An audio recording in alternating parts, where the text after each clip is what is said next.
Well, I think they all have. Listen, it don't take a genius to work out when you've got boxers smashing shit beep out of everyone else. Listen, the statement what Clarissa Shields made, she is greater than Muhammad Ali. My next bit of news is Haney.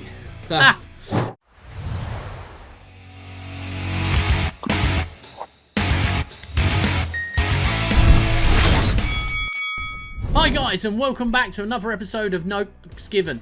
Now, we've taken the F word out because our producer and editor decided that that was the best thing to do to stop us getting banned from YouTube. And next week we're going to have green screen, so you're not going to see this bad background or that one. Okay. How you doing, Max? Yeah, I'm all good, mate. I'm good as it goes. How's things going in the madhouse? Actually, it's very quiet here. Everyone's still asleep. It must be in bed. Right, yeah, Yes. no worries at all. Okay, so first bit of news off the bat. Go on, what you got? Right, I'm going to start off with Canelo and Bivol number 2, which is not likely going to happen because Canelo is wanting too much money, and as Bivol won the last fight, so it's not going to happen. It's going to be Edgar Berlanga instead, I feel. Do you think so? I mean, Canelo's always going to demand too much money. He's one of the biggest names in boxing right now. Well, he is. I feel he is the face of boxing at the moment. Yeah, move over Devin Haney, right? Yes. I think you've got a lot of people in front of you before you become the face of boxing. Well, I would like to have seen the Bivol fight, but you see, the trouble is, I think there's more to it than that, because I don't believe that Canelo wants to put his undisputed titles, super middleweight titles, on the line against Bivol, which is what Bivol wants. He said, hang on, you come up to me, you couldn't do the job, you weren't the man you needed to be that night. Yeah, right, so what he's done... Deep down, Canelo probably knows Bivol will beat him at his own weight and take the belts. I don't know if he'll beat him, but what I do know is he isn't going to want to take the risk. Okay, no. Because you got the part to damage your legacy. Okay, so I'm going to move on, right? Usyk now has joined the Skills Challenge Entertainment in Saudi Arabia. Big money involved in that. Oh, yes. And of course, by doing that, has said to Tyson Fury, I'll bring the A game now. I'll bring the donuts. I'll bring the dollars. What do you want, greedy belly? I think is what he calls him, isn't it? What do you think about that? Yeah, I think it's funny. I think, Tyson could have cut his own nose off to spite his face over this. Well, Tyson wants to fight here in the UK. There's talk of him with Joshua and things, and Frank Warren's been out begging Joshua to sign the deal. I sort of understand all of that. Yeah, but it's not the fight people want. People want the Fury Usyk. That's the fight people want. Well, we've gone over it a million times. Yeah, why does Fury want to fight AJ? He's got nothing to offer. Well, yeah, it's probably, if it wasn't for the Saudi money, it's the biggest payday in boxing for him. Yeah, but there's no... What's Top Fury going to get out of it if he beats up AJ? Nothing. Apart from but we've had this war of words. I don't think he does. In fact, yeah, I do think he does. But I don't think it'll be... I don't think it's going to be easy. Right, on to your next news. What we got? Right, I was going to talk about Jake Paul and Nate Diaz. What's happening in Dallas. Which won't be. Which won't be happening because Nate, like everyone knows, he loves the chuff. And Dallas has a zero tolerance policy. So I think it's going to be put on hold and move states. Yeah, mate. Well, they were talking about California. I think Nate even mentioned tongue-in-cheek about it, didn't he? But yeah. it is what it is. If everyone enjoys a bit of the old smoky smoke, that's what happens, and they take zero tolerance to that sort of thing. Do you think it was a clever play by Jake Paul by saying, have it in Dallas, knowing full well Nate smokes weed? No, not really. He probably thought he might give up for a fight. It's all about where they can get licensing, right? So in America, it's like there's 52 states, and not all the states are legalised cannabis, right? No, or weed, I think over 20 have. Yeah, well, yeah, but that still leaves another 30 that haven't. So there's a lot that there is, and there's a new drug out there called Kratom, which we can go over later. But yeah seriously, I think that I think the fight happens. I just don't think it's happening where it's supposed to be happening. I think they'll move it in Dallas. No, I don't think so. Which is good for us, right? Because if it happens in Las Vegas or it happens in New York, we're all up for that. We'll go. We'll go. So Jake Paul, get us over there. You know what I mean? You know, get us the pressers, and we'll be there to cover that fight. Yeah. Anyway, I'm going to talk about Dana White, right? So Tyson Fury's been going around for absolutely ages saying he's the baddest man on the planet, and Dana White's gone, prove it. And he said, Dana White said this, right? In the boxing ring, where there's all lots of rules and regulation, Tyson Fury wins 99 times out of 100. But if you want to be the baddest man on the planet, you've got to do the baddest sport on the planet. Arms, legs, elbows, head, the lot, right? So he says, I played Floyd Mayweather, I'll find a way to pay you too. Now, I don't think he did pay Floyd Mayweather, but I think he paid Conor McGregor for one of the biggest fights in world boxing. But that'd be interesting. And do you know how long Tyson Fury would last? About as long as it takes me to read my script. 3 seconds.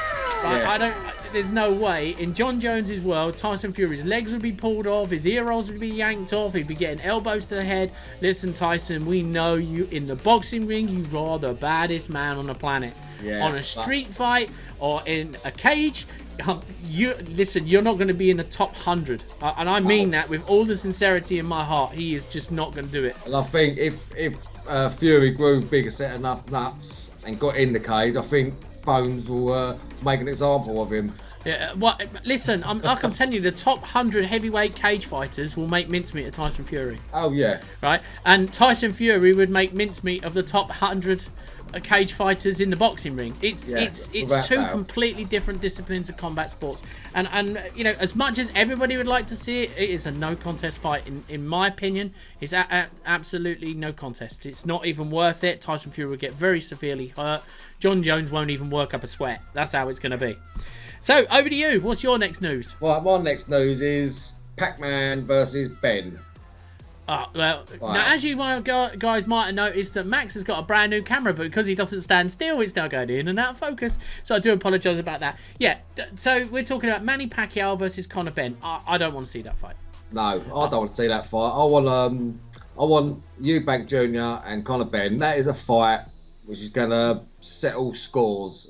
You know what I mean? This rivalry has been going on 30 years with the fathers now into the sons. And like Roy Jones Jr. was saying about Chris Eubank, he needs to either have it out with Smith and wait. Which we don't know when that's going to happen now because of the postponement, right? Exactly. So he's either going to wait it out with him, because he's got unfinished business there, or go with it with Ben, because there's unfinished business there. But like he said, you can't have two unfinished businesses. It's one or the other.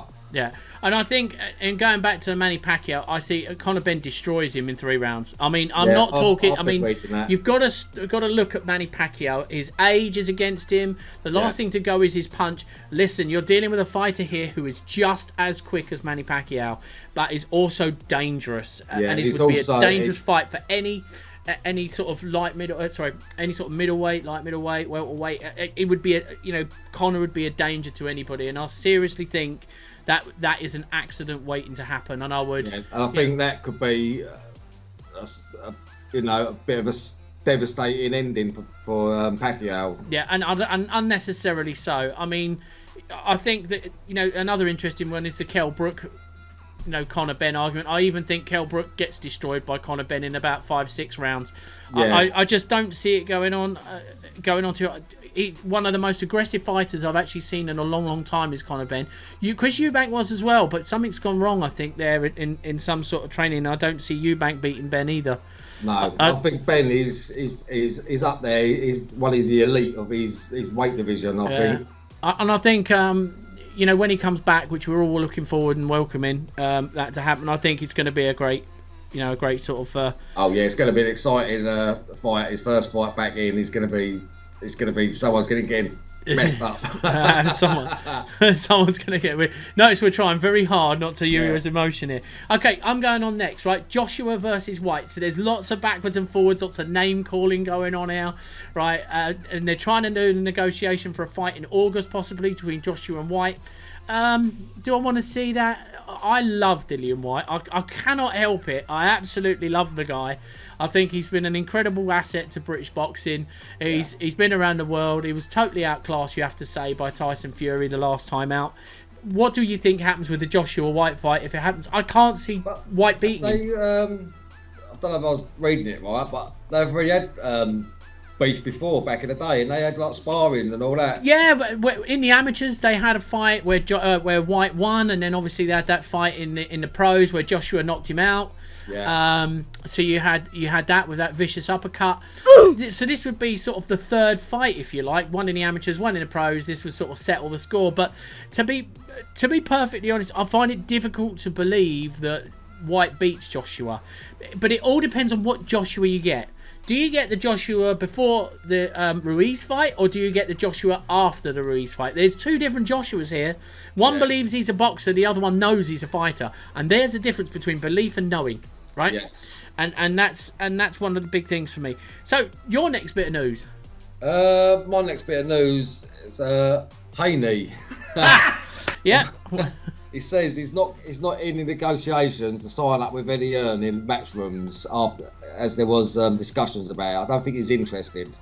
So what are you thinking on that one? Listen, my opinion is, I grew up, as did you, 12 miles away from Eddie Hearn, right? Yeah. Me and Eddie Hearn are exactly the same way, and I still claim to this day that we came to your boxing gym when we were younger, but we'll talk about that hopefully if we see you next weekend. I honestly, hats off to the man. I think he is the best promoter in the world of boxing. And I really do believe that. Yeah. I really, really do believe that. I know you've got the Bob Arams and Al Haymans and Frank Warrens and things, but, it's something about youth. There's something. I mean, I know we're not young, but he's a lot younger than a lot of these guys. Listen, Eddie's got the eye for the talent. Well, I think they all have. Listen, it don't take a genius to work out when you've got boxers smashing shit beep out of everyone else. Yeah. That's it. But I just think he's got the charisma. He's got the work ethic. I don't see anybody flying around the world like I see Eddie Hearn flying around. I mean, I think the man. It's been absolutely fantastic for boxing. I think he puts himself out there. Absolutely, I think the deal they signed, Matchroom, was signed with DAZN, leaving Sky Sports. I think was an incredible deal because I do believe that the future of boxing remains on on digital television. So it's going to be on this sort of format. I think that was an incredible deal. Although Boxer now, I think it's Sam Shalom, I think, has gone over from Boxer to running Sky Sports Boxing, but. Yeah, I think Devin Haney would have done himself a real big favour to join that sort of stable. But I'm not taking nothing away from Mayweather Promotions, from Top Rank, and all the other sort of guys in the world. I just think that this is something that I think it's me just being want to sort of follow out with a fellow Essex boy, just sort of go come on, Simon. Just so that we can go to Matchroom one day and just sort of sit there and talk to him and say, look, Devin, look. Face of boxing? Not yet, mate. Not yet. Yeah, you've got a long way to go. There's a long way to go, yeah. Okay, so my bit of news then. I want to give massive kudos to Clarissa Shields, who completely dominated Cornejo last night. I mean, just wiped the floor with her, basically. And, say something about this, yeah? Uh-oh, here we go. Go on, watch this, guys. Listen, the statement what Clarissa Shields made, she is greater than Muhammad Ali. Oh, my God! She must have been higher on adrenaline when she said something like that. Or something else. Yeah. That is a bold statement to make. Listen, I am greater than Muhammad Ali. Listen, in women's boxing, she's up there. No one's going to deny that she's up there. But you remember, we've just had witnessed a great fight between Katie Taylor and Chantel Cameron. Those were two undisputed champions. Yes. It's a very, very bold statement to make. Now, if the Cameron-Taylor rematch happens, okay, and Cameron goes for Taylor's belts and wins, you've got to say that possibly then Cameron can claim to be the best ever female boxer, that possibly if you compared one legacy to another, I'm talking of legacy and titles, that she would argue she was probably the greatest boxer of all time. Yeah. Now, that's on the legacy side of things. Now, we know that boxing isn't just about legacy, it's about these things, the old Benjamins, right? Yeah, the old Benjamins. It's very, very to say. And I think, have you got any more news, or do you want me to do my final piece? Well, I've got one little bit of news. Go on. Jamel Charlo says he's going to knock that bitch out. And he's talking about Tim Tszyu for his WBO belt. I don't know. I mean, that to me is going to be interesting, isn't it? Really. They all say that though, don't they? They don't go into boxing, well, I'll give it a go, and then get their head weaved into the canvas, right? So they've all got to sit there and upsell the tickets. But it's going to be an interesting fight. Tim Tszyu is the son of the legendary fighter Costa Tszyu, of course. But yeah, just let's wait and see. I think that's the only thing. So last but not least, guys, I'm going to finish on. Now, we like to welcome all comers and we like to talk about everything. So we're going to talk about another channel here on YouTube, IFL TV. Now, we both know Kugan Cassius. You know him. You grew up with him a lot better than I did. And in the last week, you've got to say, poor sod, Billy Joe Saunders' dog has a quiet word with him. He ain't getting out of his car. And then Dillian White threatens to smash him over the head with a chair. So, you know, Cougs, me and Max will always got your back. Okay. Mate, don't worry about that. Except with the, Dillian White thing. That's that. I'm afraid you're on your own. You're on your own, yeah. Anyway, guys, thanks very much for joining us here on I nearly gave away the Fighters Talk TV. Don't forget to like and subscribe to the channel. You can drop us a message. You want to appear on the show, we'd love to come and to talk to you. But don't forget, thanks very much, and we'll see you again very soon. Crash.